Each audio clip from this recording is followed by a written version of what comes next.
Salut à toutes et tous, c'est Jaf. Aujourd'hui, dans Bip Bip Blabla, nous allons conclure sur les 10 mythes autour du home studio.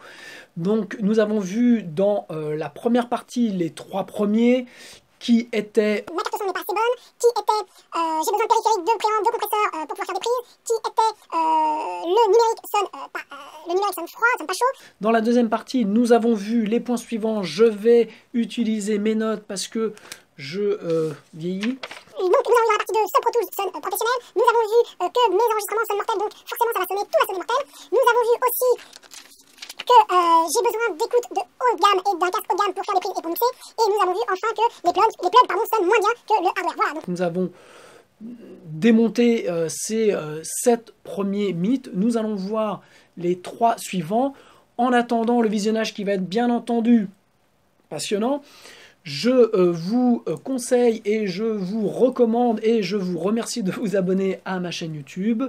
En attendant, bon visionnage, je vous embrasse, je vous dis à la semaine prochaine. Ciao!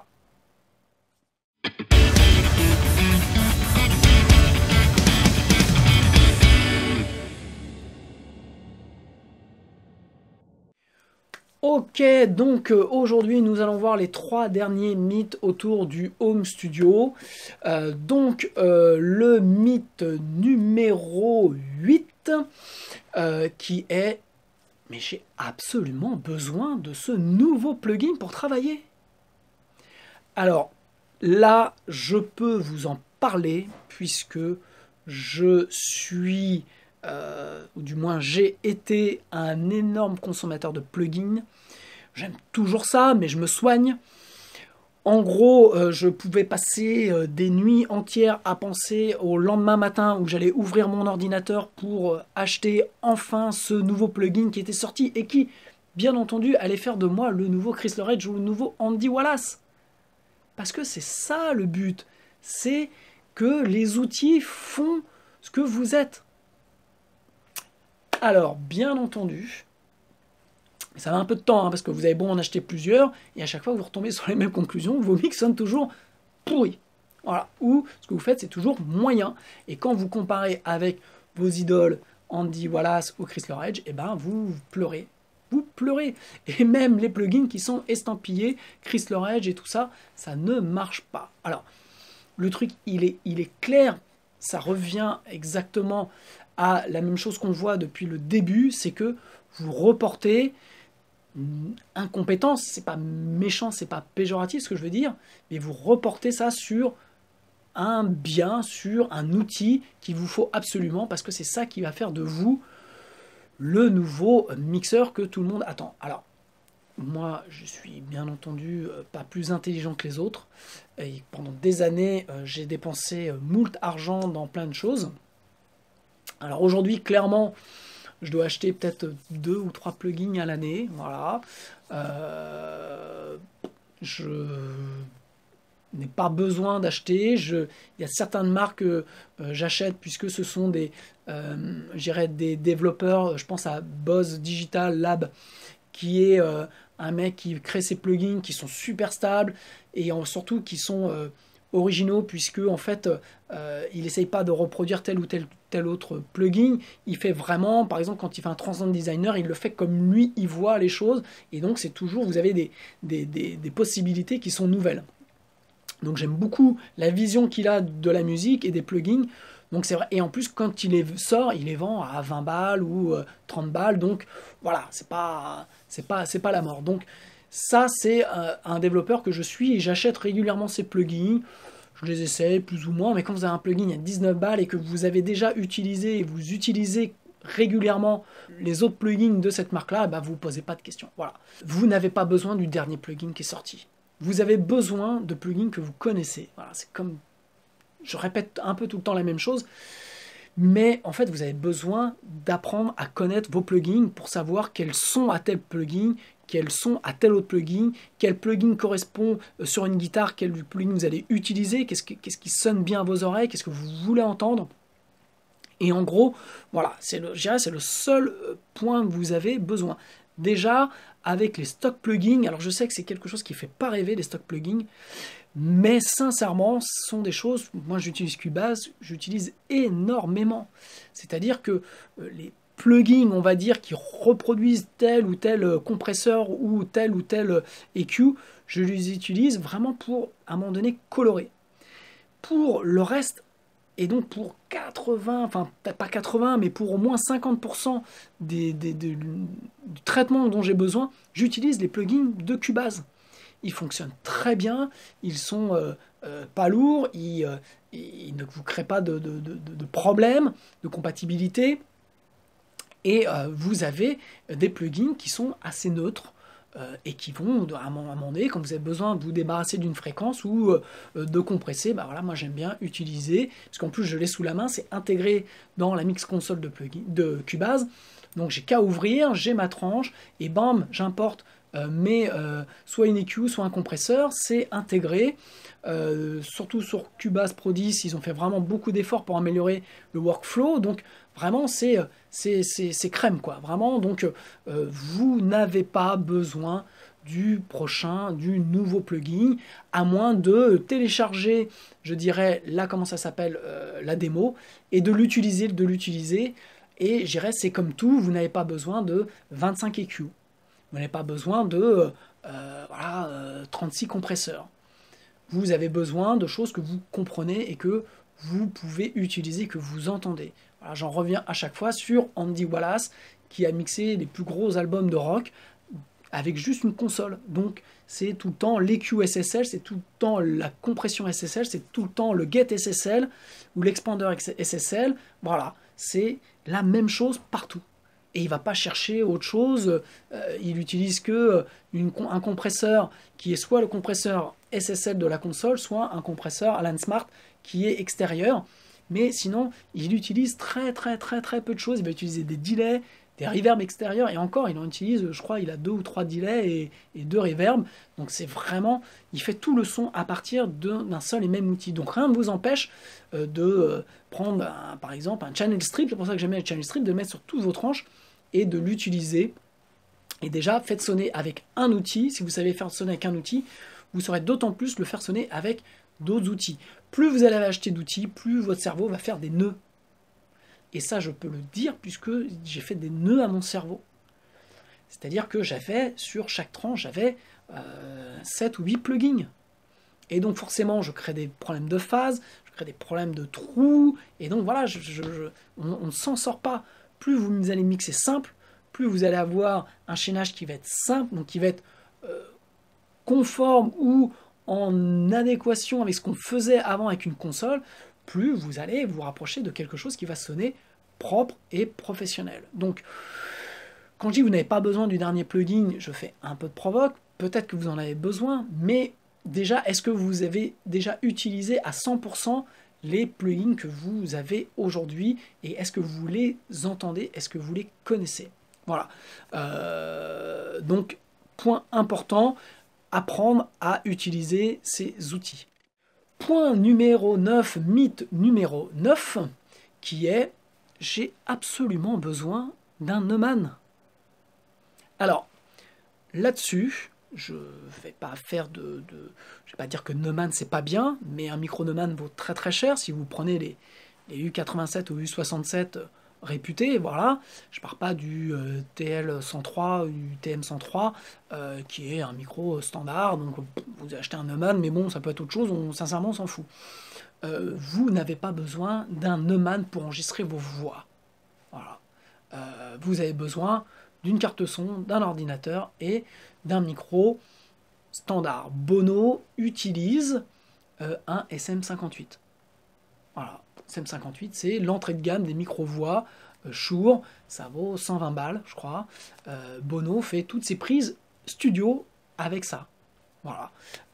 Moi, j'utilise énormément pour les voix le SM7, donc qui est un dynamique aussi. Shure, c'est un micro qui vaut 400 € à peu près. Voilà, j'utilise, quel que soit le chanteur, quel que soit le style, ça passe partout. Michael Jackson enregistrait ses voix avec le SM7. James Hetfield enregistre ses voix avec le SM7. Il y a plein d'albums où la voix a été faite au SM7. Donc voilà, c'est quelque chose que vous pouvez utiliser aussi sur un ampli guitare, que vous pouvez utiliser aussi sur une caisse claire, sur un kick. J'ai déjà utilisé aussi sur un kick. Enfin voilà, le SM7 est un micro qui est polyvalent. Le plus polyvalent, c'est son petit frère, donc c'est le SM57, qui lui peut être utilisé donc très bien pour les amplis guitare, très bien pour même capter une acoustique. Alors vous allez avoir un son qui va être un peu étriqué, mais qui va dans un mix, si vous avez des guitares, si vous avez une batterie, tout ça, bah, ça va juste faire le boulot pour vous ramener l'acoustique sur le devant. Vous pouvez l'utiliser aussi pour la voix. Vous pouvez l'utiliser, pour info, ce micro a été utilisé sur la totalité de la batterie pour le premier album de Van Halen. Voilà, pourtant ça a été enregistré à Sunset City. Sunset City, je me souviens plus. Et donc, ils ont tout enregistré, pourtant ils ont plein de micros, mais ils ont tout fait avec les toms, les overheads, le kick, tout a été fait avec le SM57. Donc, dans le cadre d'un home studio, vous n'avez pas besoin de micro ultra cher, parce que plus vous allez avoir un micro cher, plus il va falloir l'utiliser, savoir l'utiliser, plus il va falloir, ça va capter beaucoup de choses. Si votre pièce n'est pas traitée acoustiquement, vous allez avoir beaucoup de bruit extérieur. Et puis, ce sont des micros qui valent tellement cher que est-ce que vous avez besoin de ça pour faire vos voix? Je dirais, si vos voix ne sont pas bien, c'est-à-dire que vous avez peut-être un problème là plus de chanteur, plus qu'un problème de micro. Donc en gros, l'argent que vous n'allez pas mettre dans un micro à 5 000, 6 000 ou 8 000 euros, eh ben, vous allez pouvoir le mettre dans de la promo, dans du pressage de CD, dans un très bon mix ou dans un très bon mastering. Voilà. Donc pour commencer, vous n'avez pas besoin de ça. Je vous dis, le premier micro acheté, le SM57, un SM58 si vous voulez pour la voix, si vous avez un peu plus de budget, un SM7 aussi pour la voix ou pour d'autres instruments, et vous faites 90% des jobs avec ça. Voilà. Donc faites simple, économisez de l'argent pour acheter des outils qui sont polyvalents, qui sont en plus robustes et qui vont vous permettre de bien travailler. Et enfin, le dernier mythe autour du home studio, c'est que le home studio, ok, mais bon, c'est une démo, quoi. Alors, sincèrement, là-dessus, je pense que depuis quelques années, depuis 2-3 ans, notamment aux États-Unis ou un petit peu partout dans le monde, vous avez des albums qui sortent et qui, certes, sont peut-être pas topissime, mais sincèrement, quand vous écoutez certaines prods qui ont été faites dans certains studios, il y a aussi à redire, donc voilà, toute une question de point de vue, et vous pouvez aujourd'hui faire des enregistrements professionnels dans votre home studio si vous savez comment utiliser le peu de matériel qui est à votre disposition. Donc comme je le redis, plus vous allez faire simple dans le signal, plus vous allez être efficace, plus si vous donnez par exemple à mixer à une personne tierce, il va pouvoir, je dirais, travailler et imprimer des couleurs sur votre son. Aujourd'hui, il y a j'ai eu le cas d'un artiste dont j'ai oublié le nom aux États-Unis qui avait tout fait sur GarageBand avec son matériel, voilà, les micros, tout ça. Il a fait ça dans sa chambre. Il l'a envoyé à des maisons de disques. Il y a une maison de disques qui lui a dit bah ouais, ça nous intéresse, on signe. Et donc il a dit bon bah ok, on va réenregistrer dans quel studio. Il a dit non, ce que vous nous avez donné, c'est très bien quoi. Donc ils ont refait juste un mastering derrière pour avoir quelque chose d'un peu plus propre. Ils ont appelé ça les bedroom sessions ou je sais pas quoi. Donc c'était un premier EP pour démarrer. Ça a fait le job et le truc s'est retrouvé classé sur Deezer ou Spotify, plutôt Spotify d'ailleurs, dans des très bons classements. Et voilà, le mec il a lancé sa carrière en ayant travaillé avec GarageBand. Je crois qu'il y a un artiste français dans l'électro qui s'appelle Petit Biscuit, voilà, qui travaille... qui a travaillé depuis sa chambre, et ses titres ont fini chez Lady Gaga, quoi. Bon, voilà, donc aujourd'hui, il y a plein de gens qui aimeraient encore vous faire croire que oui, il faut absolument passer dans un studio d'enregistrement professionnel pour avoir quelque chose qui sonne bien. J'allais dire, si vous avez fait, comme le dit Bruce Sweden, votre million d'heures, si vous avez vraiment travaillé, il n'y a pas de raison, vous pouvez arriver à un résultat très pro. Ce qu'il faut juste, c'est à un moment donné, c'est de savoir jusqu'où vous pouvez aller, quelles sont vos limites. Si vous avez besoin à un moment donné de passer la main pour avoir, si vous avez besoin par exemple d'enregistrer des batteries, et ben, travailler avec un studio ou quelqu'un qui fait sonner les batteries, qui va pouvoir, je dirais, moyennant une certaine somme, vous faire vraiment, vous apporter les batteries qu'il vous faut. Si vous avez besoin par exemple de réamper des amplis, pareil, allez taper aux portes de studio. Il y a des studios comme le mien où vous pouvez venir réamper vos DI, guitare et basse. Donc l'objectif de ces 3 tutos qui ont été un peu longs, c'est vraiment de vous dégager de ces mythes, de vous dégager de ce que l'on peut croire, de ce qui circule sur Internet, de tout un tas de choses, de peurs, de croyances, puisque vraiment, je pense, pour l'avoir vécu moi-même, la première des choses, ce sont des peurs que l'on a, voilà, et c'est une peur humaine qui est que, voilà, c'est pas entièrement de ma faute, j'ai pas le matos, j'ai pas le truc, voilà. Ça revient à ma bonne maxime que j'aime bien, que je me rappelle régulièrement, c'est t'occupe pas de la marque du vélo, pédale. Voilà. Il y a un moment, vous pouvez vous trouver toutes les excuses, mais vous avez aujourd'hui suffisamment de matériel à votre disposition. Vous n'êtes pas obligé d'investir des milliers de dollars pour pouvoir avoir un petit studio à la maison.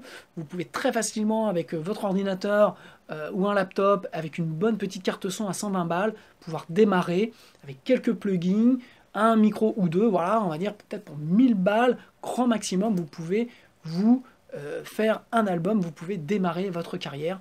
Donc, n'ayez pas peur. Le conseil que je voudrais vous donner, c'est ne perdez pas votre temps avec ça, ne perdez pas votre temps à attendre l'outil providentiel, voilà, qui va faire de vous ce musicien génial ou ce mixeur que tout le monde va s'arracher. Avancez, faites du son. Si, comme on dit, vous n'avez pas sorti vous n'avez pas honte de votre premier titre, c'est que vous ne l'avez pas sorti trop tôt, voilà. Moi, je prends à chaque fois comme exemple mon premier album que j'ai fait il y a 10 ans. Il vaut ce qu'il vaut, il a beaucoup de défauts, il a beaucoup d'erreurs de jeunesse, mais en tout cas, j'ai pas attendu pour le faire. J'ai bossé comme un fou, je l'ai assumé, je l'ai sorti. Il y a des trucs, c'est armoire total, il y a des trucs, les mix sont pourris, mais voilà, il faut en passer par là, il faut avancer, il faut créer. Donc ces 10 mythes, revoyez-les. Si vous avez besoin, revoyez-vous les vidéos de temps à autre pour vous rappeler, pour ne pas oublier que le plus important, c'est de savoir d'où vous partez, où vous allez, de savoir à un moment donné où sont vos limites, où vous devez passer la main, et donc de savoir qu'est-ce que vous pouvez faire dans votre home studio, qu'est-ce que vous ne pouvez pas faire, et puis vous pouvez peut-être sortir déjà un album qui ne va pas sonner la mort, mais vous allez exister, vous allez avancer, et vous allez développer vos compétences en tant que musicien et en tant que producteur. Voilà, donc pour ça, si vous avez des questions, n'hésitez pas à me les poser. Si vous avez des questions sur des formations, j'en fais aussi. Donc d'ailleurs, je prévois pour 2019, début 2019, des e-formations qui vont avoir lieu. Je suis en train de monter une plateforme pour ça. Donc, il y aura, j'espère, les réponses à toutes ces questions. En tout cas, voilà, j'ai beaucoup de tutos, beaucoup de formations qui vont être faites pour pouvoir vous amener et surtout pour pouvoir vous amener à réaliser votre projet avec des moyens minimes. Et en gros, c'est mes 15 années de galère et d'expérience que je vais essayer de synthétiser, moi tout seul ou avec des intervenants, j'espère de renom et des professionnels, pour vous amener les solutions pour pouvoir avancer, pour pouvoir faire votre musique et pour pouvoir exister. Voilà, c'est mon souhait, c'est mon but. Donc rendez-vous premier trimestre 2019 pour ces premières formations qui vont sortir. En attendant, je vais continuer à faire mes petits tutos sur Bibi Blabla. N'hésitez pas, et merci à ceux qui me font des compliments, qui me font des commentaires, et même à mon premier hater que je salue et que j'embrasse, forcément. Donc voilà, bonne semaine, bonne fête de Noël, bonnes vacances, et je vous dis à très bientôt. Bisous, ciao.